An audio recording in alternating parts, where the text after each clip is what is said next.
کا جس کو بعض لوگوں نے سوا نیزے سے تعبیر کیا ہے.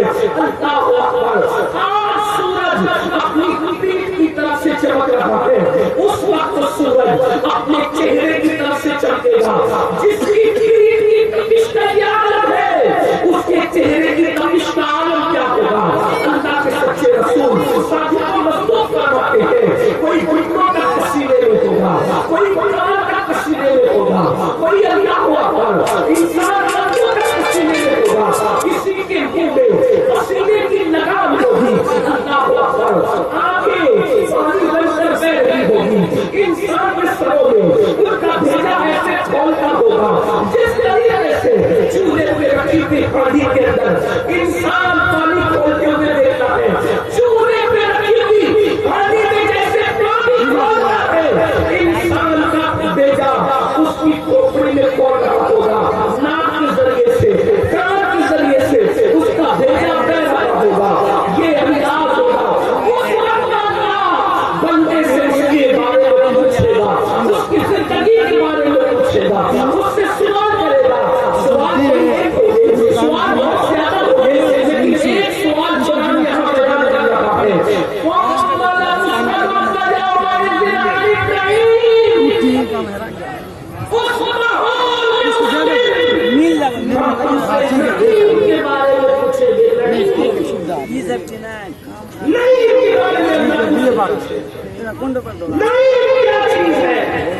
مفسرین نے مختلف اقوال بیان کیے. نعیم سے مراد ہے, نعیم سے مراد ہے, نعیم سے مراد ہے. جو ایک قول آج آپ کے سامنے پیش کر رہا ہوں, سوال بہت, کیونکہ قرآن کی ایک ایک آیت کی 70,000 تفاسیر بیان کی گئی ہے, اور یہ تو ظاہری ہے. اس کے علاوہ جو ظاہری تفاسیر ہے اس کا تو کوئی اندازہ نہیں, بلکہ امام ابوالفضل شعرانی کو یہاں تک فرماتے ہیں کہ قرآن کا نزول ہوا ہے, مگر مانیے قرآن کا نزول آج بھی علماء کے دل پر ہو رہا ہے. ہر دن نیا لوگوں کے دلوں پر جو احمد آنے ہیں, علماء ربانی ہیں, ان کے دلوں پر اب بھی مانیے قرآن نازل ہوئی ہے. قرآن مقدس کا معنی نازل ہوتا ہے. اللہ اکبر. آیت نہیں نازل ہو سکتی, وہی نہیں آ سکتی, اب قرآن نازل نہیں ہو سکتا کیونکہ قرآن مکمل ہو چکا ہے. لیکن مصطفیٰ جان کے دل کے سلسلے میں علماء کے دلوں پر اب بھی مانیے قرآن کا نزول ہو رہا ہے.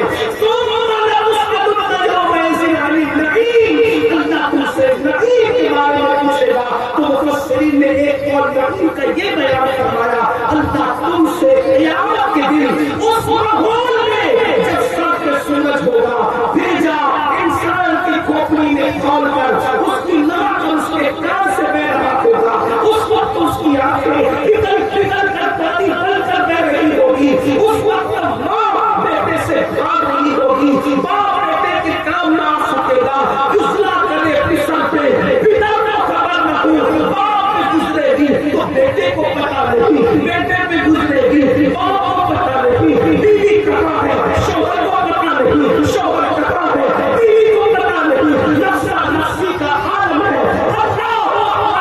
اس ماحول میں اللہ تم سے پوچھے گا ثم لتسألن یومئذ عن النعیم. نعیم کے بارے میں, نعیم سے مراد مفسرین کہتے ہیں اللہ تم سے اس ماحول میں تمہاری جوانی کے بارے میں پوچھے گا کہ بتاؤ تم نے اپنی جوانی کی راتوں کو کہاں گزارا, تم نے اپنی جوانی کے دن کو کہاں گزارا, کیسے گزارا. اب مجھے بتاؤ, پیر کو جواب دینے کی حیثیت نہیں, مرشد کو جواب دینے کی زبان میں طاقت نہیں, استاد کو جواب دینے کی طاقت نہیں, باپ کو جواب دینے کی طاقت نہیں. اللہ کی بارگاہ میں ہم کس منہ سے بیان کریں گے کہ راتوں کو نرم نرم گدوں پہ لیٹتے تھے اور زنا کی فلمیں دیکھتے تھے. مجھے بتائے میری قوم کے جوان شرق سے لے کے غرب تک, یقیناً راج محل کے جوان ایسے نہیں ہوں گے, لیکن دنیا کے سبھی لوگ سنتے ہیں. میں پوچھنا چاہتا ہوں اللہ کی بارگاہ میں اپنی جوانی کی راتوں کا حساب میں کیسے دے گی. نرم گدوں پہ لیٹ کر زنا کی فلمیں دیکھنے والے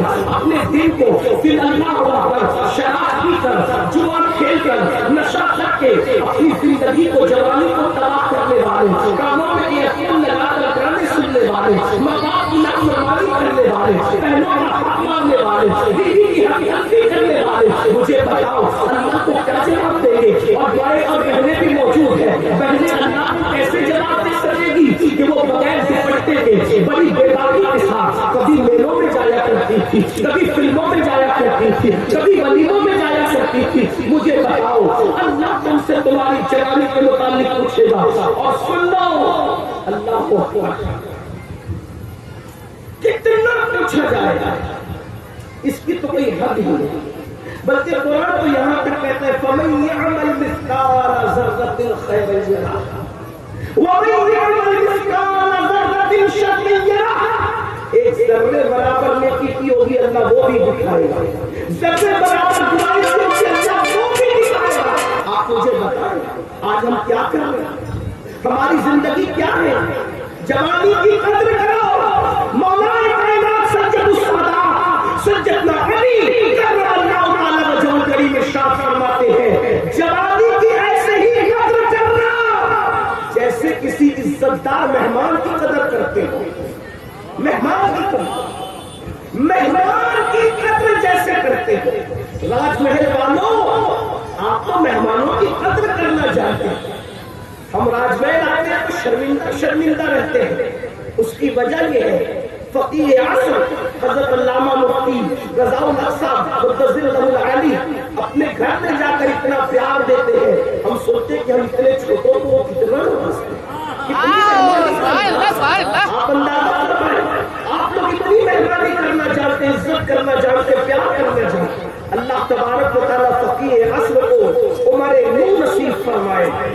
ماشاءاللہ ایک طویل عرصے تک جامعہ اشرف میں دینی خدمات کو انجام دیا اور اب جب وطن آئے تو بیماری کی وجہ سے خاموش نہیں بیٹھے بلکہ یہاں پر بھی اللہ کے دین کے کام میں مصروف ہیں، لگے ہوئے ہیں. 5 منزلہ بچیوں کے لیے ادارے کا قیام ہو رہا ہے، خانقاہ کا قیام ہو رہا ہے. دیکھیں تو صحیح یہ کیسا مفتی ہے کہ صرف درسگاہ کا قیام نہیں ہے بلکہ خانقاہ کا بھی قیام ہے. اور یہ فکر میں اگر کسی نے رنگینی بھی ہے تو وہ مخدوم المشائخ حضور سرکار رحمت اللہ تعالی علیہ کے احترام و نظریات کی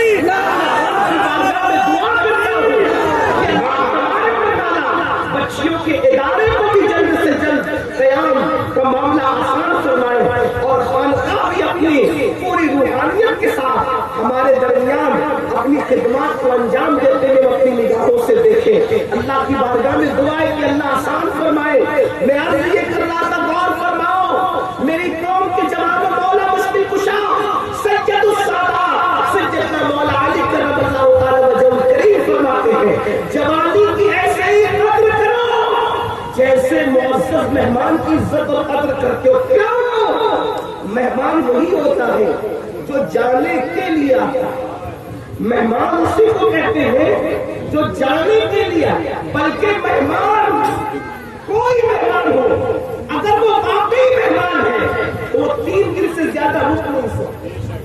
ہر ایک کو پتا ہے کہ مہمان بن جائے تو 3 دن میں چلا جائے گا اور جو 3 دن میں نہ جائے وہ مہمان نہیں ہو سکتا. 3 دن میں جو جائے وہی مہمان ہے اور جو 3 دن کے بعد رکے حضور علیہ السلام نے خود فرمایا 3 دن تک مہمان اس کے بعد صدقہ. اس کی تفصیل آپ جانتے ہیں ماشاءاللہ. یہ تو علماء کی سرزمین ہے. 3 دن تک مہمان رکتا ہے. مولا مشکل کشا کے قول کی قدرت پر قربان اس قدر فکر پر قربان جیسے مہمان 3 دن سے زیادہ نہیں رکتا ویسے جوانی 20 سال سے زیادہ کسی کے پاس نہیں ہوتی. 16 سال پر شروع ہوتی ہے اور 46 سال اور 50 آتے آتے انسان کی جوانی ختم ہو جاتی ہے. تو فرمایا جوانی کی ایسی قدر کرو جیسے عزت دار مہمان کی قدر کرتے ہو. اور اللہ کو جوانی بھی پسند اور جوانی کی عبادت بھی پسند. اسی لیے تو اللہ کے سچے رسول صادق و مصدوق مصطفیٰ جان رحمت غیر کا نبی صلی اللہ علیہ وسلم نے ارشاد فرمایا جوانوں کی قدر کرو. ہمارے مذہب میں جوان کی کیا عزت ہے؟ اللہ کے سچے رسول پوری کائنات جس کی عزت کرتی ہے بلکہ عزت بھی جس کی عزت کرتی ہو وہ رسول فرماتے ہیں جوانوں کی قدر کرو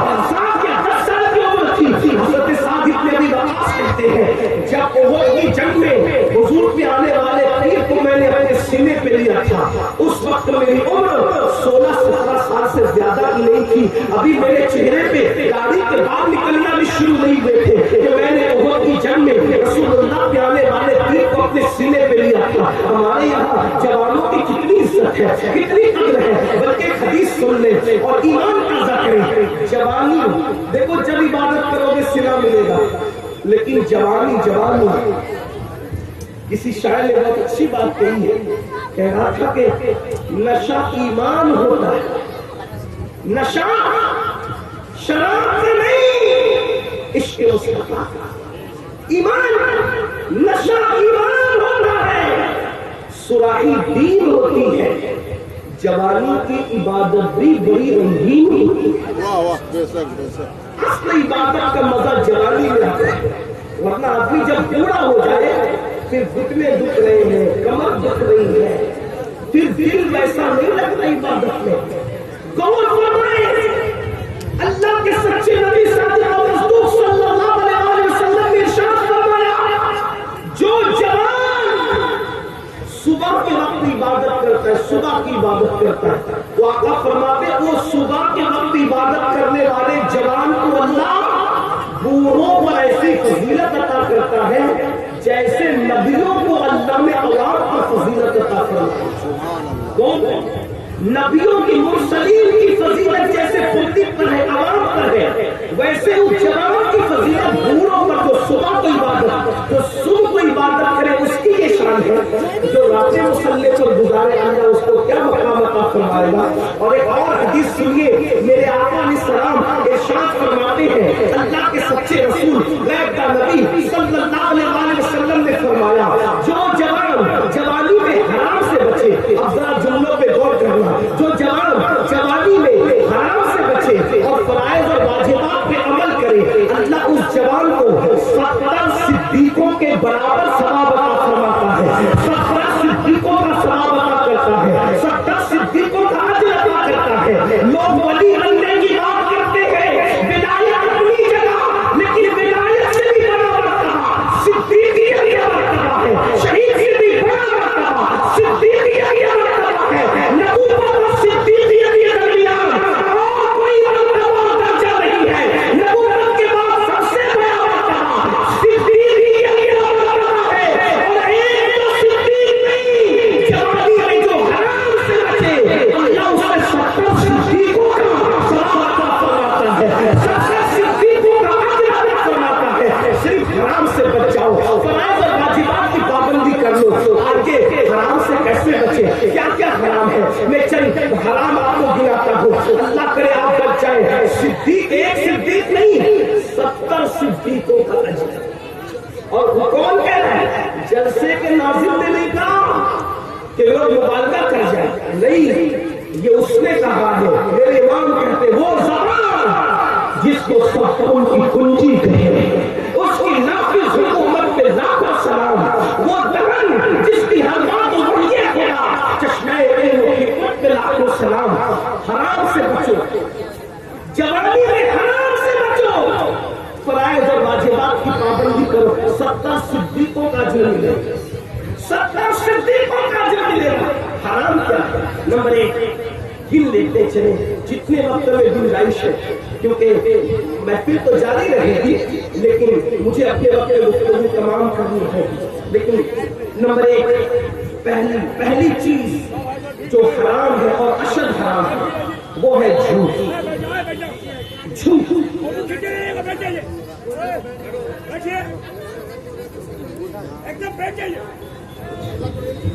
ایک بار درشن کریں, بلند آواز سے درشن کریں. رب صلی وسلم دائما ابدا علی حبیبک خیر الخلق کلہم. جلدی جلدی سے چلتے. جھوٹ آج ہمارے سماج میں, معاشرے میں جھوٹ کو حرام سمجھیں گے. جھوٹ پیشن ہے, حالانکہ مذاق میں بھی جھوٹ بولنا حرام ہے. اگر کوئی مذاق میں بھی جھوٹ بولے, جیسے مثال کے طور پر کہ کوئی یہ کہہ دے اپنے بچے کو, چھوٹے بچے کو 3-4, میں تمہیں سنڈے کے دن پارک میں گھمانے لے جاؤں گا, ایسے کہ اب نہیں لے گیا, جھوٹ بولا, حرام.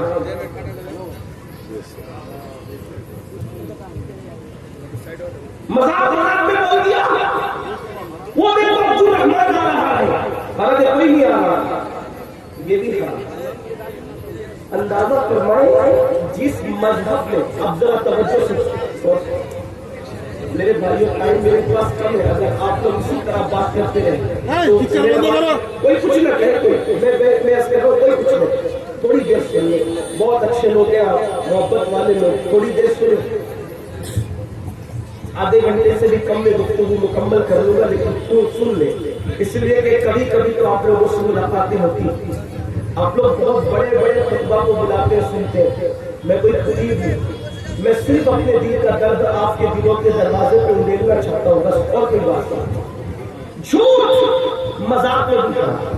غور کرو، جس مذہب میں مذاق میں بھی جھوٹ حرام ہو، آج وہ قوم مسجد کے اندر بیٹھ کر بھی جھوٹ بولتی. سوچو، بلکہ اللہ کے رسول صلی اللہ علیہ وسلم سے پوچھا گیا کہ یا رسول اللہ صلی اللہ علیہ وسلم، کیا کوئی مومن فلاں گناہ کر سکتا ہے؟ فرمایا ہاں کر سکتا ہے. ایک بہت بڑے گناہ کا نام لیا، میں نہیں لوں گا، اس لیے نہیں لوں گا کہ لوگ آج اس کا بھی مس یوز کر سکتے ہیں. تو کوئی مومن فلاں گناہ کر سکتا ہے؟ حضور علیہ السلام نے ہاں کر سکتا ہے. کوئی مومن فلاں گناہ بھی کر سکتا ہے؟ ہاں کر سکتا ہے. پھر پوچھا یا رسول اللہ، کیا مومن جھوٹ بھی بول سکتا ہے؟ ہاں کر نہیں، جو مومن ہوگا وہ جھوٹ نہیں بول سکتا. غور کرنا کون ہے؟ اس کا مطلب یہ ہے ہم لوگ قادری بن گئے، برکاتی بن گئے، رضوی بن گئے، اشرفی بن گئے، واسی بن گئے، مداری بن گئے. ہم مومن کب بنے؟ کامل مومن کب بنے؟ بڑی معذرت کے ساتھ اگر پیر و مرشد نے ٹوپی دی ہے، ہم اس ٹوپی کی کتنی عزت کرتے ہیں اور کرنا بھی چاہیے. پیر مرشد نے امامہ دیا ہے، شجرہ دیا ہے، پیر و مرشد نے اپنا لباس دے دیا ہے، کتنی عزت کرتے ہیں. سوال کے رکھا ہے کہ کیا اس کو قبر میں لے جائیں گے؟ آپ سے پوچھتا ہوں، پیر کے دیے ہوئے تحفے کی قدر ہے. رسول اللہ نے جو شریعت کا تحفہ دیا، اللہ کے قانون کا تحفہ دیا، قرآن جیسا عظیم تحفہ دیا، اس کی ہمارے نزدیک کیا قدر ہے؟ پیر کا شجرہ جتنا قیمتی ہے، اس سے بڑھ کر سارے پیروں کے پیر، پیران پیر کے بھی پیر محمد رسول اللہ نے تو ہمیں قرآن جیسا عظیم دستور عطا فرمایا. وہ کہاں ہے؟ وہ زندگیوں میں کہاں ہے؟ شجروں کی بالکل عزت کی جاتی ہے اور کی جائے گی، ہم اس کے کبھی مخالف ہیں. لیکن میں تو یہ کہتا ہوں سنیوں سے زیادہ قرآن کی اہمیت کو کوئی سمجھ نہیں سکتا. کیوں؟ اس لیے کہ جو قوم پیر کے شجرے کو اتنا جان سے زیادہ عزیز سمجھتی ہو، وہ رسول اللہ کی دی ہوئی کتاب کو کتنا عزیز سمجھنا چاہیے. لیکن بڑی معلومات کے ساتھ ہم نے زور اور چیزوں پہ دیا، حقائق سے ہم کہیں نہ کہیں آنکھیں چرا رہے. اور سن لو، اور اپنے زمانے کے بڑے بڑے مفتیوں کے درمیان اگر میں غلطی کروں تو یہ میری اصلاح کریں گے. اور یہ صرف دارالعلوم والے درسدائی لوگ نہیں بلکہ خانقاہی لوگ بھی ہیں. سن لینا، اگر رسول اللہ کے دیے ہوئے قرآن کی قدر نہیں کرو گے تو پیر کا شجرہ قدر میں رکھنا کوئی تمہارے کام نہیں آ سکے. قرآن کو چھوڑ دیا، جو قوم قرآن کو چھوڑ دے اللہ کے رسول اس کے خلاف اللہ کی عدالت میں شکایت کریں گے، اللہ میری قوم نے میرے قرآن کو چھوڑ دیا.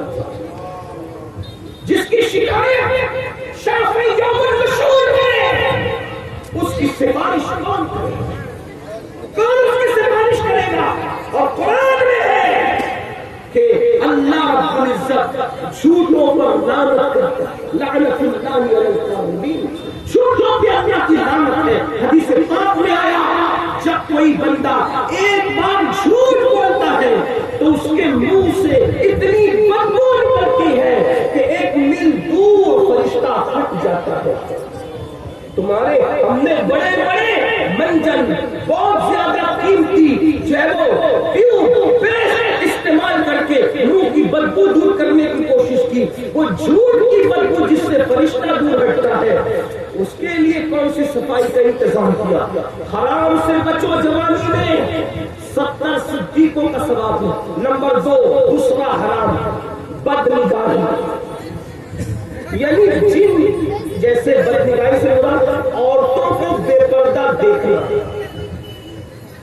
یہ بھی لوگ گناہ نہیں سمجھتے، اور یہ بھی سمجھنے جان ہے کہ جس طرح مردوں کا عورتوں کو بلا عذر دیکھنا حرام ہے، ویسی عورتوں کا مردوں کو بھی بلا عذر دیکھنا حرام ہے۔ قرآن کہتا ہے قُلْ لِلْمُؤْمِنِينَ يَغُضُّوا مِنْ أَبْصَارِهِمْ، مومنوں کو کہہ دو، اے محبوب اپنے غلاموں کو، مومنوں کو کہہ دو کہ وہ اپنی نگاہوں کو نیچی رکھے۔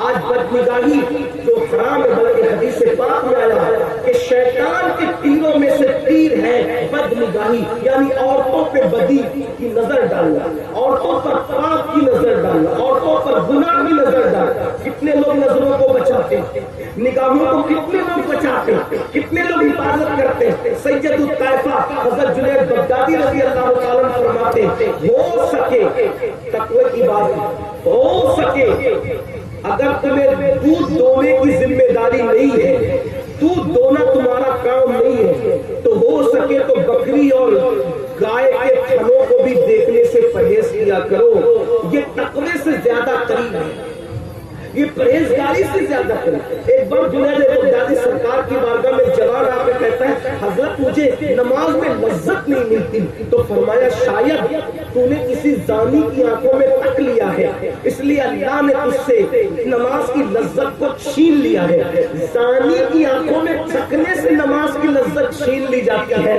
جو قوم رات کے 3 بجے تک زنا کی فلمیں دیکھے، اس قوم کو نماز کی توفیق کیسے ہو سکتی ہے؟ اس لیے کہ قدرت جس سے ناراض ہوتی ہے اس سے روزی روٹی نہیں چھینتی، قدرت جس سے ناراض ہوتی ہے اس سے عبادت کی توفیق چھین لیتی ہے۔ مسجدوں سے دور ہونے والوں، مسجدوں سے رشتہ توڑ لینے والوں، میں تو لوگوں کو کہتا ہوں کیا دن آ گئے۔ اقبال جیسے مفکر نے کہا تھا دی اذانیں کبھی یورپ کے کلیساؤں میں اور افریقہ کے تپتے ہوئے صحراؤں میں، دشت تو دشت ہے دریا بھی نہ چھوڑے ہم نے، بحر ظلمات میں دوڑا دیے گھوڑے ہم نے۔ میں پوچھنا چاہتا ہوں تم ہی تو تھے نا میرے جوانوں، تم نے یورپ کے کلیساؤں میں اذانیں پڑھی تھی، افریقہ میں اذانیں پڑھی تھی، تم ہی تھے۔ آپ سے پوچھتا ہوں آج تم یورپ کے کلیساؤں میں کیسے اذان پڑھو گے جس کی حالت آج اتنی گر چکی، جو خود کے پیدا کیے ہوئے بچے کے کان میں اذان دینے کا علم نہیں رکھتا، وہ یورپ کے کلیساؤں میں کیسے اذان دے سکتا ہے؟ وہ افریقہ کے صحراؤں میں کیسے اذان دے سکتا ہے؟ کتنے حالات گر گئے، دین سے کتنے دور ہو گئے۔ آؤ سیدنا سلمان فارسی سرکار ارشاد فرماتے ہیں، حضرت سلمان فارسی کون ہے؟ اللہ اکبر، جن کے بارے میں میرے آقا نے ارشاد فرمایا کہ سلمان میری امت کے زاہدوں میں سے۔ کیسا زاہد؟ عراق کا گورنر بننے کے بعد بھی جس نے چھت کے نیچے کبھی سونا پسند نہیں کیا، بغیر چھت ایک درخت کے نیچے عراق کا گورنر رہتا تھا، جس کا خود کا گھر نہیں تو اسے سلمان فارسی کہتے، جس نے کبھی اپنا گھر نہیں بنایا اس کو سلمان فارسی کہتے۔ اللہ اکبر، وہ سلمان فارسی فرماتے، دیکھو نگاہ کی حفاظت کے بارے میں سرکار سلمان فارسی کا قول سن۔ سلمان فارسی فرماتے میں مارا جاؤں پھر زندہ کیا جاؤں، پھر مارا جاؤں پھر زندہ کیا جاؤں، پھر مارا جاؤں پھر زندہ کیا جاؤں۔ 3 بار مرنے کی تکلیف اٹھانا میرے لیے آسان ہے، لیکن ایک مرتبہ کسی کی شرمگاہ دیکھنا میرے لیے مشکل ہے۔ جملے پہ غور کریں، اندازہ کریں، میری قوم کے جوانوں، جوانی میں اپنے آپ کو برباد مت کرو، ہلاک مت کرو، تباہ مت کرو، سوچو اور غور کرو۔ سلمان فارسی کہتے ہیں 3 مرتبہ موت کی تکلیف اٹھانا آسان اور ایک مرتبہ کسی کی شرمگاہ دیکھنا میرے لیے مشکل۔ کیوں؟ کہا کہ ایک بار کسی کی شرمگاہ دیکھنے پر یا خود کی شرمگاہ دکھانے پر جو عذاب کیا جائے گا وہ عذاب 3 مرتبہ موت کی تکلیف سے بھی زیادہ سخت ہو۔ اس لیے میں مرنا تو پسند کرتا ہوں لیکن کسی کی شرمگاہ، کسی کے سطر کو دیکھنا پسند نہیں کرتا۔ یہ باتیں حیا کی وجہ سے کہنے کی ہمت بھی نہیں ہوتی، مگر کریں کیا؟ جیسا مریض ہے ویسی دوا تو دینی پڑے گی۔ وہ قوم سلمان فارسی جو یہ بات کہے کہ 3 مرتبہ مرنے کی تکلیف اٹھانا گوارا ہے، مگر ایک بار کسی کے سطر دیکھنے پہ جو عذاب ہوگا اس کی تکلیف ہم برداشت نہیں کر سکتے۔ آج کیا ہو گیا؟ زنا کی فلمیں عام ہو رہی ہیں، اللہ اکبر، اور اسی کی وجہ سے زنا بھی عام ہو رہا ہے۔ میری قوم کے جوان 16 17 سال کی عمر میں وہ سب کچھ کر جا رہے ہیں، اللہ اکبر، جس کا تصور نہیں کیا جا سکتا، اللہ اکبر۔ یہی قوم کے جوان تھے، یہی مسلم جوانوں کی کیفیت تھی۔ اگر کوئی بندہ اپنی بیٹی کو عزت کی حفاظت چاہتا تو وہ کہتا چلو چل کر مسلمانوں کے محلے میں رہیں گے، اس لیے کہ مسلمان لوگ کسی کی بیٹی پر ہاتھ نہیں اٹھاتے، کسی کی بیٹی پہ ہاتھ نہیں اٹھاتے، اللہ اکبر۔ یہ کردار تھا۔ اگر کوئی مسافر سفر کے لیے نکلتا تو اپنی بیٹی کو کسی مسلمان کے گھر رکھ کر کے جاتا کہ یہ مسلمان ہے، یہ کچھ اور کر سکتا ہے، لیکن کسی کی بیٹی پر باپ کی آنکھ نہیں اٹھا سکتا۔ اور آج ہم بدنگاہی کا شکار ہیں، اللہ اکبر۔ سن لو، اگر بدنگاہی کا شکار ہو تو اللہ کے سچے رسول جو اپنی آنکھوں سے حرام دیکھے گا، قیامت کے دن اس کی آنکھوں میں جہنم کی سلاخیں پھیری جائے گی، جہنم کی سلاخیں ڈالی جائے گی۔ آپ مجھے بتائیں، ایک اور برا حرام، کانوں میں ایئر فون لگا کر جو میرے جوان گانے سنتے تھے، میوزک، گانے، موسیقی، وہ گانے جو زنا پر ابھارے، وہ گانے جو حرام پر ابھارے، وہ گانے جس میں کفریہ اور شرکیہ کلمات ہو۔ اللہ کے رسول صلی اللہ علیہ وسلم ارشاد فرماتے ہیں کہ جن کانوں نے گانے سنے ہوں گے، قیامت کے دن ان کانوں میں سیسا پگھلا کر کے ڈالا جائے۔ ان کا ہے ہمارے اندر طاقت، اللہ کے عذاب کو برداشت کرنے کی طاقت نہیں ہے، تو بات سمیٹتے ہیں، سچی توبہ اللہ کی طرف پلٹو۔ کیوں؟ اور جوانی میں ہی پلٹ جاؤ، جوانی ہی میں پلٹ جاؤ، کیونکہ اللہ کے رسول نے فرمایا جو جوانی میں توبہ کرتا ہے اللہ اس جوان کو اپنا محبوب بنا لیتا ہے۔ اگر اللہ کا محبوب بننا ہے جوانی ہی میں توبہ، اور جن لوگوں نے جوانی میں توبہ کی وہ کیا خدا نے کیا بنا دیا۔ اختتامیہ کے طور پہ اپنی بہنوں کی بھی توجہ چاہتا ہے، اس لیے کہ بہنیں بھی پہلے عورتیں گناہ کے معاملے میں اتنی آگے نہیں تھی، لیکن برا وہ سیریلوں کا، برا وہ فلموں کا، اس میں بھی عورتوں کو بہت مسگائیڈ کیا۔ آپ کے یہاں کی عورتیں ایسی نہیں ہیں، ہندوستان کی عورتیں ایسی نہیں ہے، لیکن دنیا سے یہ بات ہمارے کانوں میں آ رہی ہے اور تقریر تو پوری دنیا ہی کے لوگ سنتے ہیں الحمدللہ۔ اب تو ایسا ہے کہ سالی بہنوں سے محفوظ ہے، چچا زاد بہنیں چچا زاد بھائیوں سے محفوظ ہے، بھاوج دیور سے محفوظ ہے۔ یہ فلموں کی گندگی ہے، ہنسنے کی بات نہیں۔ ایک دور وہ تھا میرے بھائیوں کہ بھابھی کا چہرہ دیور پوری زندگی نہیں دیکھتے، اور بھابیاں دیوروں کے سامنے کبھی بے پردہ نہیں آتی۔ اور آج تو لوگ کہتے ہیں بھابھی دیور کا رشتہ تو ہنسی مذاق ہے، یہ کوئی اور مذہب میں ہو سکتا ہے، اسلام میں نہیں ہو سکتا۔ اسلام میں تو ہم دیور جانتے ہیں مولا علی جیسے، اور بھاوت جان جائے سیدہ عائشہ صدیقہ جیسے۔ ہمارے مذہب میں تقدس ہے، ہمارے مذہب کی پوترتا کی ہے۔ کیا ہو گیا؟ کیا ہوا ہے کون کو؟ اللہ کو اکبر۔ یہ سب گند سیریلوں کی گندگی ہے۔ اپنے گھروں سے سیریلوں کا خاتمہ ہونا چاہیے۔ بہت شوق سے آج قوم کی بچیاں پاکستانی سیریل دیکھتی ہیں، ہندوستانی سیریل دیکھتی ہیں، اور بچیاں بہت شوق سے کہتے ہیں ہندوستان اور پاکستان کے جو سیریل ہے اس میں گھریلو داستان، کوئی گھریلو داستان نہیں ہے، اس میں